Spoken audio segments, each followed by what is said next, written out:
Assalamualaikum warahmatullahi wabarakatuh. Syukur alhamdulillah. Kita mentang Nabi Allah panjang umur, sehat badan, lapang dada, lapang pikiran, dapat berpikir yang bersih dan yang jernih. Jadi luntuan tengkunya sebagai yang kan ridho sebagai Tuku Kasim Urung Mekaubat. Jadi urut kalinya lu himbau kepada masyarakat Aceh seluruh ulun tuan juga bersama-sama kita terpegat perubahan Aceh. Jadi pemilu akan datang di ambang pintu 2 orang akan terpilih pemimpin. Jadi ulun rasa lilung bertanya Aceh kaji tak berpikir yang lebih jernih. Jadi lung pribadi dan lu harap kepada seluruh rakyat Aceh kalinya tak dukung Ombus dan Syekh Fadil Sigel. Karena pakon menyata kiranya urang get bandua pasang, tapi yang lebih get yang terpilih. Urang careng yang lebih careng yang terminta. Jadi insyaallah mudah-mudahan getanya Nabi Allah lebih get Aceh ke depan. Dan getanya Aceh tengku mutua baik sabi lagi ragam contoh menolong pegah baju. Nyo pengalaman tengku dan sebagai jet pertimbangan drone. Katanya orang Aceh sampai dalam keadaan lagi berperang lagi tidak dapat berpikir yang lebih jernih. Jadi kalau berpikir, nyolong bisa bawa contoh. Ngelung nak gadah lumo puet boh. Jadi waktu gadah lumo nyan puet boh kebedah ngelung ya kemalan. Merompak ngelung, hon jak lu nak kemalan lumo ka gadah hilung puet boh. Lum pegah hilung nya nak kala lumo gadah menyaur Rabu tiben ya. Menyaur Selasa ubrugo, menyaur Minggu Panten, menyaur Senin Kedih Widiraya. Nyan kenan ya kala lumo gadah. Menyohon ya, lu najak abu-abu ke pegah.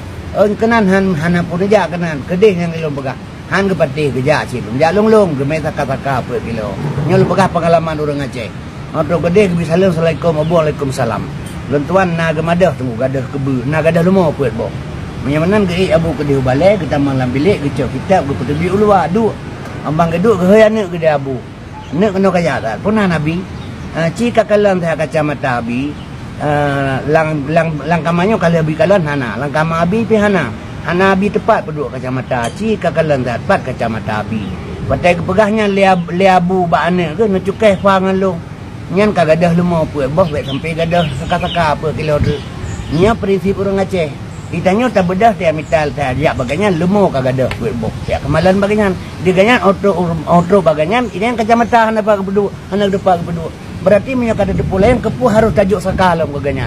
Nya ka cukup berat bangai katanya. Kada tepu sinyan bangai. Pu pala telah serta-serta tu. Temai pegale urang hana pu Jakarta je tak krim urang hana carang semalau pegale banyak. Jakarta nyan bae le urang semalau urang bangai. Urang carang ipengal Jakarta. Pulamnya katanya katanya bangai.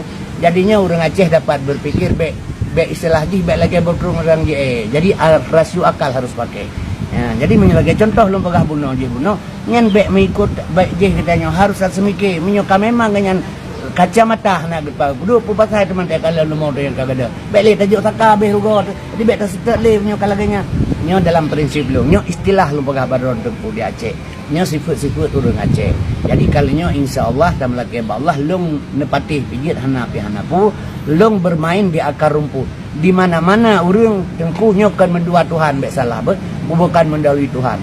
Adat hakikat ba Allah. Adat Ombus unggul kalinya. Sabah yang jak dia akar rumput ganyannya itu dah lewu. Kemudian balik lagi ditapui. Ditapui sensong aja. Kan. Urang sensong aja ditapui. Jadi urang lang rebak ditapui jangan kemudian doa. Nabi Yusuf dinanggrau menteri. 7 tapi dalam penjara. Ditapui kare aturan digau kagram grup ni. Ganyan menteri Nabi Yusuf sira. Katingai sira gelang rebak ditapui menteri Nabi Yusuf. Gau kai grup. Jadi nyo baik sampai lagi nih tengok. Jadi dalam halnya menyolong kalau lelong main di akar rumput kemana-mana lung tamang mudah-mudahan bak takalan adat hakikat ba Allah sang Ombus unggul kalinya. Jadi kitanya harus bantu dan untuk keperluan bangsa Aceh setelah menyeluruh. Baik dengan kepribadi baik hanamo nyo menurut tuan. Jadi nyo pengertian long sebagai yang kana turi lidrone orang Mekaubat agak Kilimang sudah berpuluhan tahun dalung main di akar rumput dalung hanji lum pegah yang hana lum pegah lagena sabar di pihana kuah dan pihana aso cuma realita yang lum pegahnya kenyataan jadi pertimbangan baron tengku nyo pesan tuan terakhir mohonlah kalian bantulah rakyat Aceh dengan keseluruhan untuk perubahan syarat bantu rakyat Aceh so pilihlah Ombus dan Syekh Fadil sebagai wujud kepemimpin urang Aceh kalinya ngata kalian pemberontak Aceh berikuji amin ya rabbal alamin onan datang